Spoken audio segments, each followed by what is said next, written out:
Graça e paz. Vamos ler a palavra em Gálatas, capítulo 2, verso 20. Depois vamos ler em Colossenses 3, versículo 3 e também o 4. Já estou crucificado com Cristo, e vivo não mais eu, mas Cristo vive em mim. E a vida que agora vivo na carne, vivo-a pela fé do Filho de Deus, o qual me amou e se entregou a si mesmo por mim.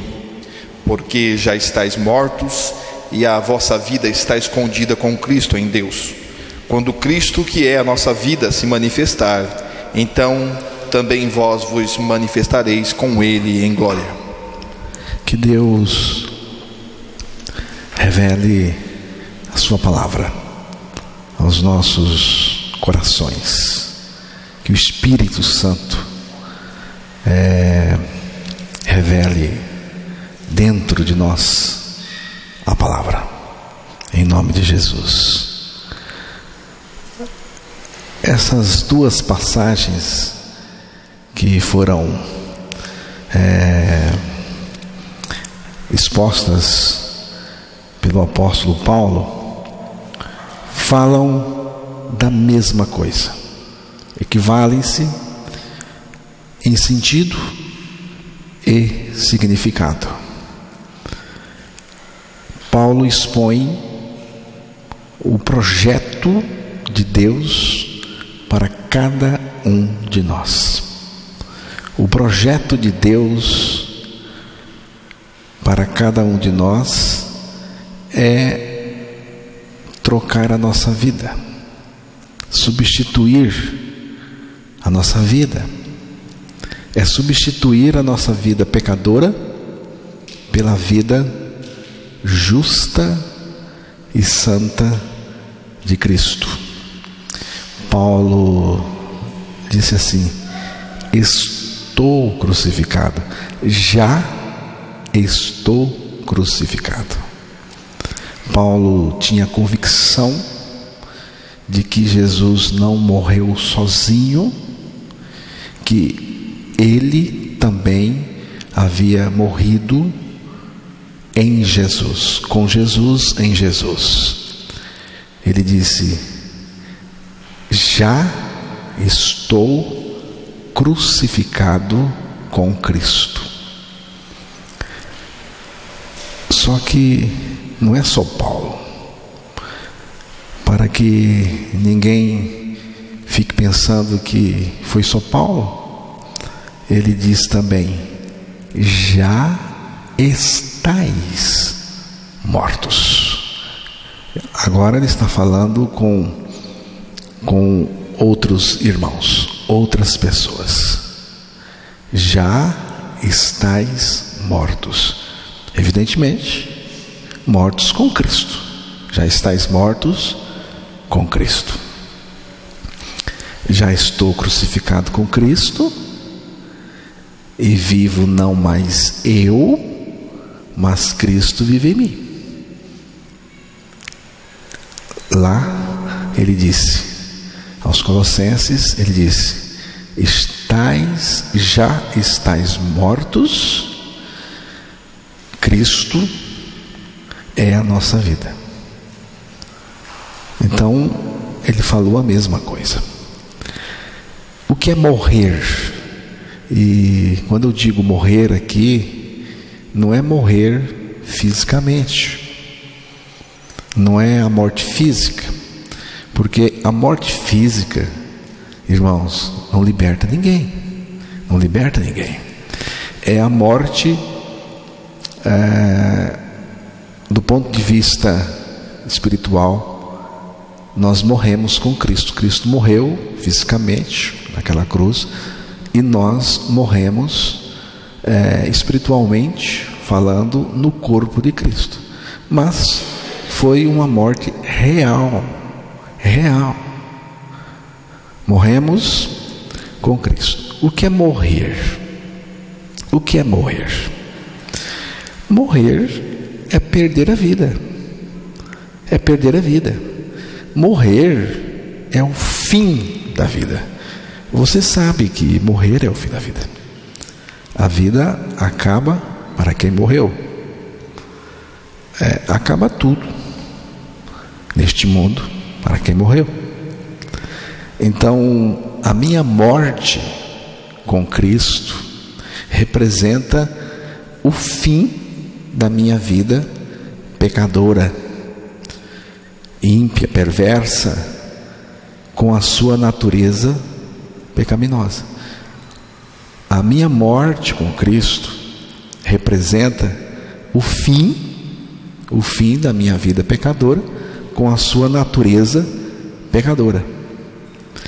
E no lugar da vida que perdemos, na morte com Cristo, entra a vida de Cristo.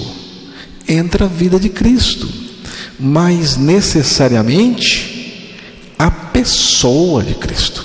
Porque Paulo disse: eu morri com Cristo, saí fora de mim mesmo, não vivo mais, eu não vivo mais, mas Cristo, a pessoa de Cristo está em mim, e Ele vive em mim a sua vida ressurreta, que é também justa e santa.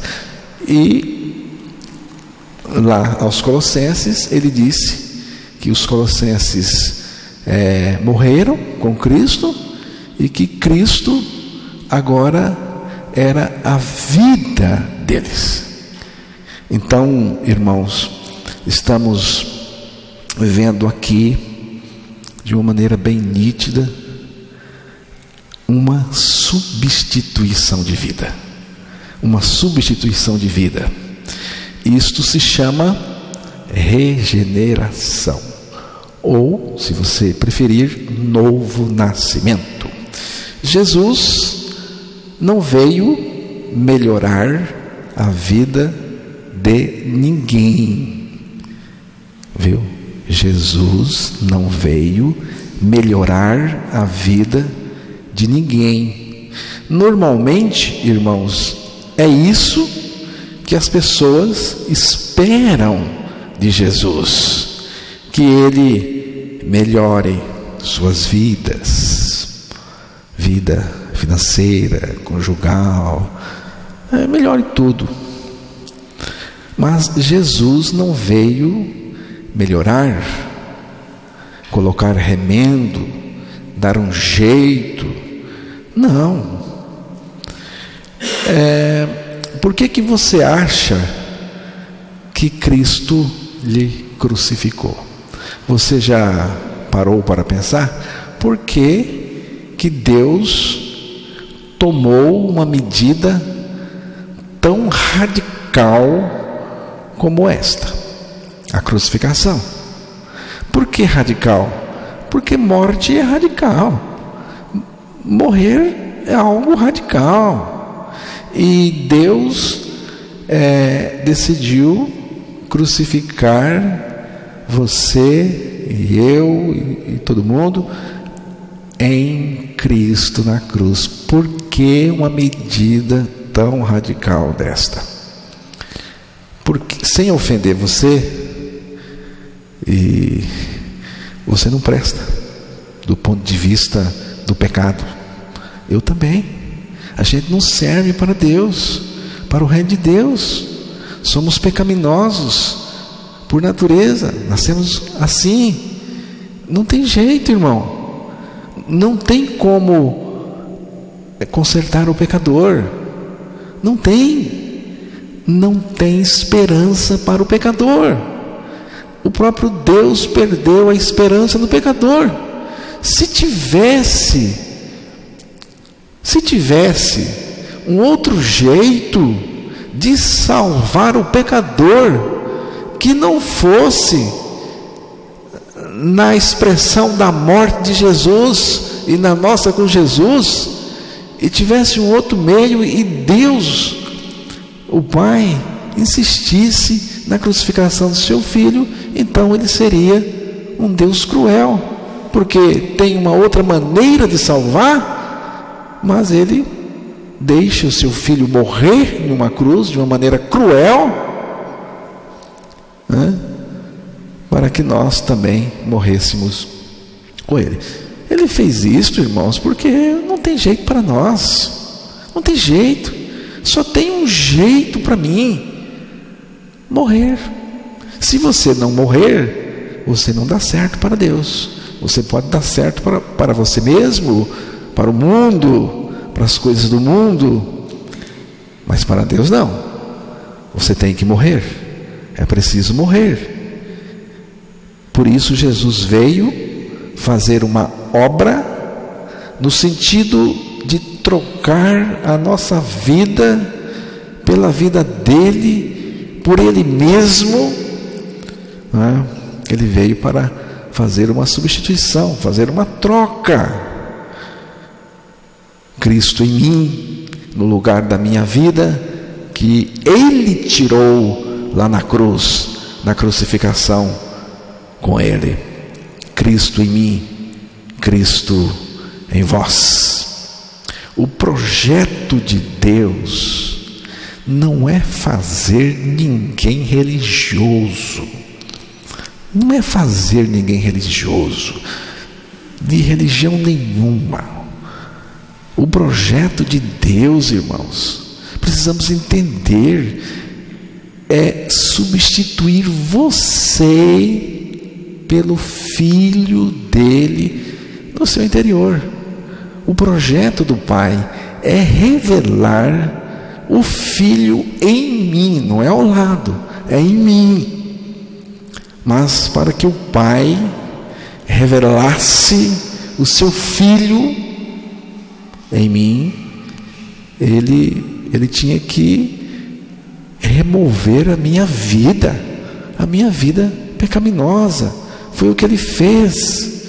Ele veio para fazer a substituição, substituir você por Cristo. E isso acontece dentro de nós, no nosso interior. A proposta de Deus é acabar com você. Deus tem uma proposta maravilhosa para cada um de nós: acabar com a nossa vida pecadora, né? E substituí-la pela vida dele. Você não acha que é um bom negócio? Você tem uma geladeira antiga, bem velha, e alguém chega lá e com a geladeira nova, de primeira qualidade, e chega e propõe a troca para você. Eu vim aqui trocar a sua geladeira. Eu vou levar a velha estragada, vou ficar com ela e vou deixar uma novinha com você. Por que você está fazendo isso? Não, eu quero. Me deu vontade. O dinheiro é meu. Não peguei de ninguém. Então eu quero fazer a troca com você. Quer ou não quer? Não, eu quero. Eu quero. Sabe, irmãos, é o que Jesus fez. Eu vou ficar com a sua velha vida estragada, muito estragada, velha, pecaminosa, e vou te dar a minha. Não é um bom negócio? Ou eu não estou falando com pessoas inteligentes? Não é um bom negócio? Quando é que você vai fechar o negócio com Deus? Se não fechou ainda. Jesus ficou com a minha velha vida e levou-a sobre ele na cruz, crucificou-a, destruiu. Graças a Deus, me livrou da minha própria vida, me livrou de mim mesmo e ressuscitou. O Pai ressuscitou o Filho e o Pai me ressuscitou com o seu Filho, me deu a vida dele. Vejam, os irmãos, que riqueza! Ele nos deu a vida de Cristo na ressurreição, juntamente com ele. chamamos isto de vida substituída. Vida substituída. Morrendo em Cristo, perdemos a nossa vida pecadora, e pela nossa ressurreição com Cristo, preste atenção no que eu estou dizendo. Eu estou dizendo que morremos com Cristo, perdemos a nossa vida pecadora, e pela nossa, não é a ressurreição de Cristo, é pela nossa ressurreição com Cristo, ganhamos a sua vida, que eu digo sempre, vida justa e santa. Você notou o que Deus fez em Cristo na cruz e também na ressurreição? Ele fez a substituição. Ele trocou a nossa vida. Deus quer chegar com cada um de nós nesta condição. Não mais eu, mas Cristo em mim.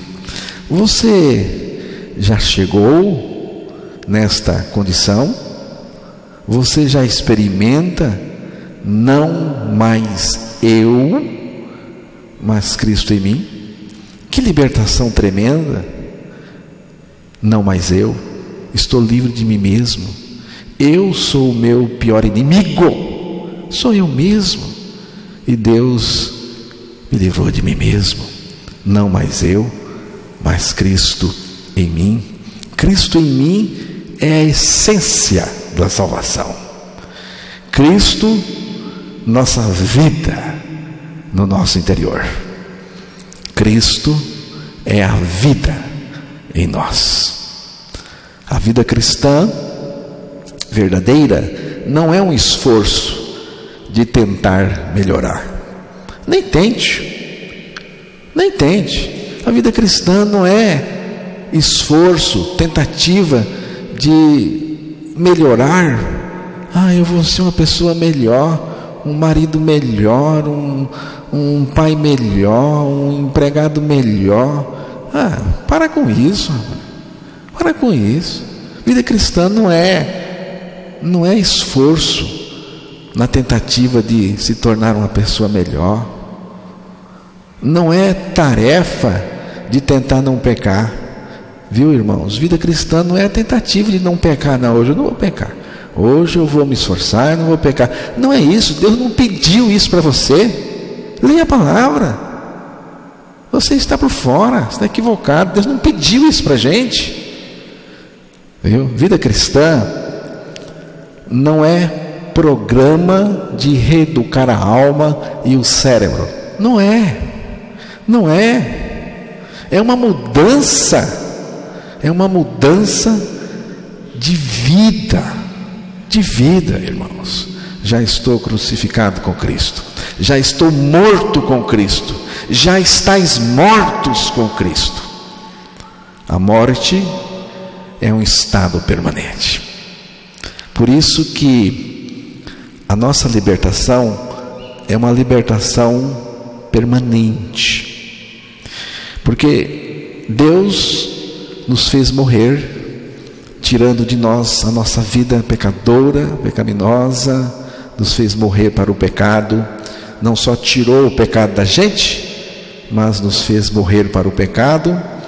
A palavra até diz, lá em Romanos, capítulo 6, o verso 11.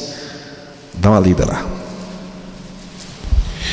Assim também vós considerai-vos certamente mortos para o pecado, mas vivos para Deus em Cristo Jesus nosso Senhor. A palavra de Deus está pedindo para considerar mortos. Não é para morrer, não. A obra está feita. Considerai-vos mortos para o pecado. Mortos em Cristo. Eu não morri em mim mesmo. Eu morri em Cristo. Foi em Cristo que eu morri, na pessoa dele. E na pessoa de Cristo, eu estou morto para o pecado. E morte é um estado permanente. É um estado permanente. O defunto pode estar quentinho ainda, novinho, mas está morto. Acabou de morrer, mas está morto. Está morto hoje, amanhã, depois, ele continuará morto, porque morte é um estado permanente. Ninguém está morto por 24 horas, ou por um mês, ou por um ano. Ele está morto sempre, continuamente morto. A minha crucificação com Cristo é um estado permanente. A minha crucificação com Cristo é um estado permanente. Eu fui crucificado, eu estou crucificado e continuo crucificado pela fé na palavra de Deus. A vida com a qual nascemos está toda comprometida com o pecado. Toda. É vida corrompida por toda a sua existência, desde o ventre até a velhice, até a morte física, até o fim. Todo o período é vida comprometida do início ao fim com o pecado. E nesse caso, você ainda pode esperar o pior. O pior ainda está por vir.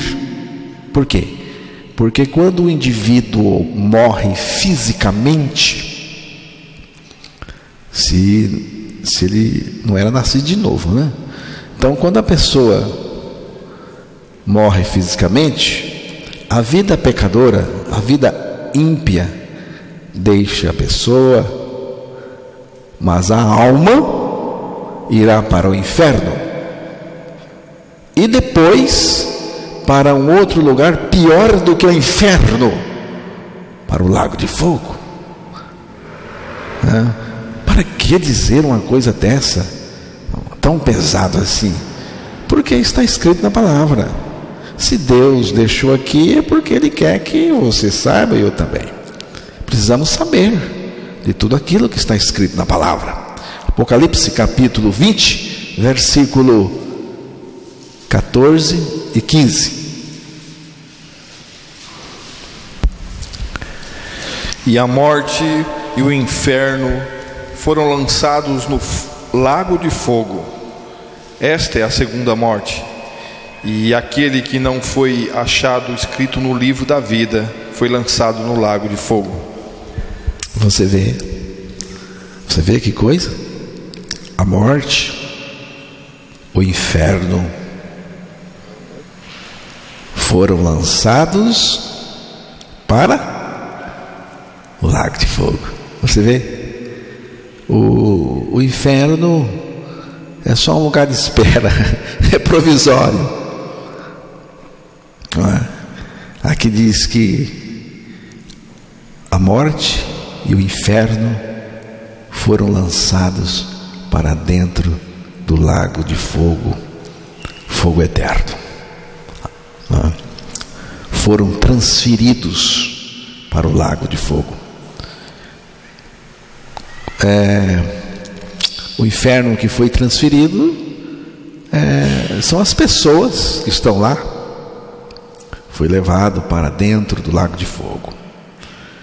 Esta segunda morte, que é dito aí, é a separação final de Deus e de tudo que Ele tem preparado para aqueles que o amam. A palavra de Deus é cuidadosa em informar o destino final dos perdidos. A palavra de Deus é cuidadosa em informar o destino final dos perdidos. É horrível e vai além da nossa imaginação. Além disso, envolverá tormento, angústia, choro e ranger de dentes. É uma fornalha de fogo. Seu fogo é de natureza inextinguível. A fumaça do seu tormento, diz a palavra, subirá para todo sempre. Não terão descanso. O que é fundamental? O fundamental, irmãos, é crer na palavra regeneradora, com uma fé que Deus mesmo nos dá, com a sua graça. A palavra de Deus afirma que para Jesus entrar em uma pessoa, ele teve que extrair a sua própria vida, a vida dessa pessoa. O novo nascimento se resume em uma troca de vida em cada pessoa. Ele já trocou a sua. Se ele não trocou a sua vida, mesmo assim você diz que é nascido de novo, então eu lhe digo, nesse caso o seu novo nascimento é sugestivo e não vai resultar em nada. Pelo contrário, você será despejado no lago de fogo. Mas Jesus veio a este mundo, irmãos, com uma proposta salvadora, a melhor de todas: a tua vida pela minha vida. Ele veio fazer a troca. Esta é a escolha mais importante e que vai decidir o destino eterno das pessoas, de cada pessoa. João capítulo 12, versículo 21. Prestem atenção no que Jesus está propondo. Estes, pois, dirigiram-se a Filipe, que era de Betsaida da Galileia, e rogaram-lhe, dizendo: Senhor, queríamos ver a Jesus. 12, 25. 12, 25. Quem ama a sua vida, perdê-la-á. E quem neste mundo odeia a sua vida, guardá-la-á para a vida eterna. Jesus fala: quem ama a sua vida, perdê-la. E quem neste mundo odeia, aborrece a sua vida, guardá-la para a vida eterna. O que Jesus está propondo aqui é substituir a nossa vida. Ele se oferece para trocar a nossa vida. A troca é a seguinte: a sua vida pela vida eterna. É o que o texto está nos mostrando. Vida eterna é Cristo mesmo. Ele disse: eu sou a vida, Ele é a vida eterna. É Ele mesmo.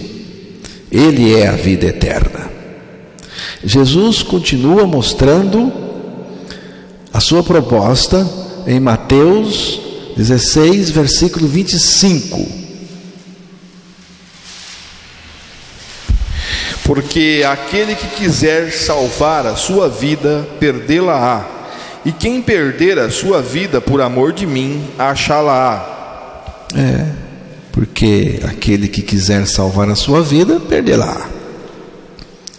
E quem perder a sua vida por amor de mim, você vê, sai a sua vida para entrar Ele mesmo, a pessoa dele.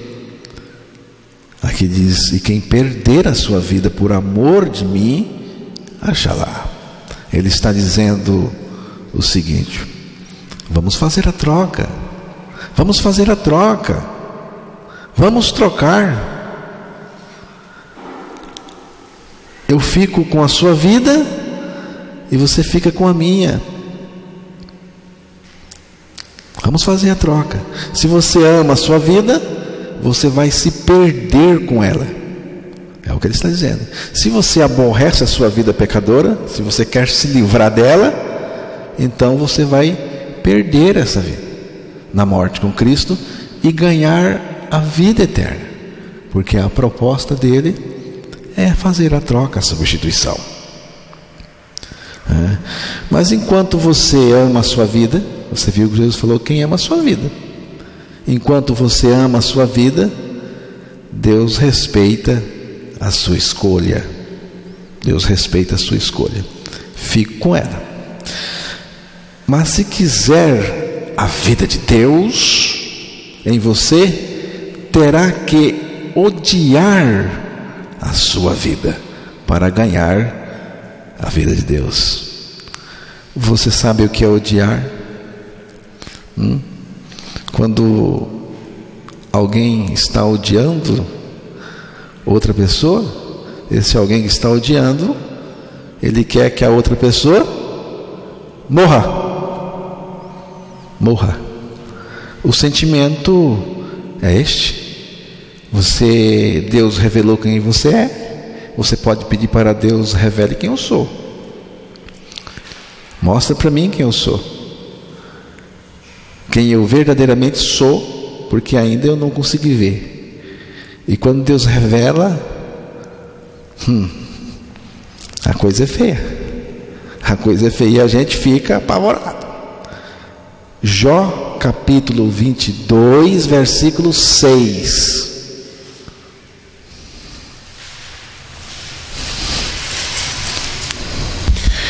Porque sem causa penhoraste a teus irmãos e aos nus despojaste as vestes. Jó 42, verso 6. Por isso me abomino e me arrependo no pó e na cinza. Por isso o quê? Que o Senhor revelou quem eu sou. Por isso me abomino e me arrependo. Me abomino. Eu sou podre. Senhor, eu estou descobrindo que eu sou podre. O Senhor está me mostrando. Então eu me abomino e me arrependo. É o que Jesus falou: quem odeia a sua vida. Isso vem por revelação de Deus. Deus revelou quem eu sou. Então eu não quero ser mais eu. Eu não quero continuar sendo o que eu sou. Senhor, eu tenho nojo de mim, eu estou me abominando. Aí o Senhor entra, porque nós só podemos ir até este ponto, viu, irmãos? Eu não posso tirar minha vida, eu não posso extrair minha vida, eu não tenho poder e nem consigo tirar minha vida. Então, mas eu posso aborrecer a minha vida. Eu posso chegar ao ponto da abominação daquilo que eu sou, do pecado, da minha vida pecadora. Eu posso aborrecer. Então quando o Espírito de Deus leva uma pessoa ao ponto de abominar-se, aborrecer a sua própria vida, aí essa pessoa está madura para morrer. Ela está pronta para aceitar a morte. Quando a gente prega, irmão Evaldo, o novo nascimento, as pessoas não gostam não, elas se sentem ofendidas, as pessoas, porque Deus não revelou ainda. Elas não sabem quem elas são, pensam que são boas, pessoas joias, aí se ofende com a gente. Mas quando Deus revela, aí ela está pronta para aceitar a morte. Aí Jesus entra, aí é revelado para nós o que Jesus fez na cruz, que foi exatamente tirar a nossa vida. Porque não morremos com Ele? Se nós morremos com Ele, perdemos a vida. Acabou a nossa vida.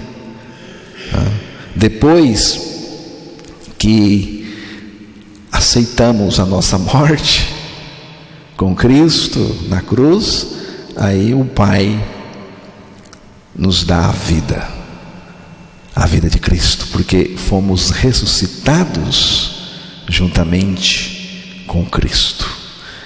Ganhamos a vida, outra vida, a vida de Jesus. Quem faz a substituição é Jesus. É Jesus. Vida maravilhosa é a vida de Deus em mim. Vida preciosa, grandiosa é a vida de Jesus em mim. Somos um povo feliz. Se você tem a vida de Cristo, você é feliz, né? Se você tivesse ganhado na Mega Sena, estaria empolgadíssimo, não? Se você tivesse ganhado, hoje você descobriu que ganhou milhões e milhões na Mega Sena, você estaria empolgadíssimo.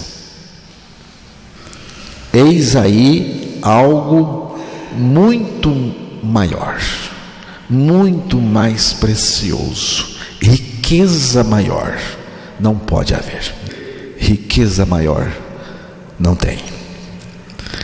Esta vida de Jesus é o maior bem que uma pessoa pode possuir. A riqueza desta vida de Cristo envolve tudo. E nenhum salteador é capaz de roubar. Nenhum. 2 de Coríntios, capítulo 4, verso 7. Temos, porém, este tesouro em vasos de barro, para que a excelência do poder seja de Deus e não de nós. Temos, porém, esse tesouro em vaso de barro. Você vê? Tesouro aqui é Cristo, é a vida de Cristo em vasos de barro. Quem são os vasos de barro? Eu e você. Eu e você. Nós fomos feitos do barro, nosso corpo. Você vê?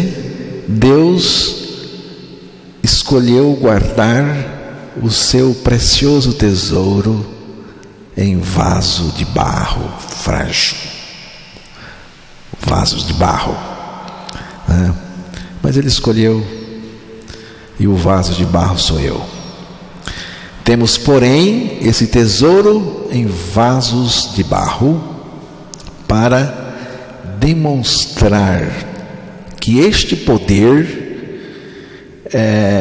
que a tudo excede provém de Deus e não de nós mesmos. A minha oração é para que Deus desvende o mapa do tesouro para você. Você precisa do mapa do tesouro. Você precisa conhecer o tesouro. E o mapa do tesouro chama-se Palavra de Deus, e o Espírito de Deus, Ele pode instruir você a chegar a esta riqueza sem fim. A vida de Cristo em nós. A vida de Cristo em nós. Tem um cântico que diz assim: a vida de minha alma é Cristo. É Cristo. É Cristo a vida de minha alma.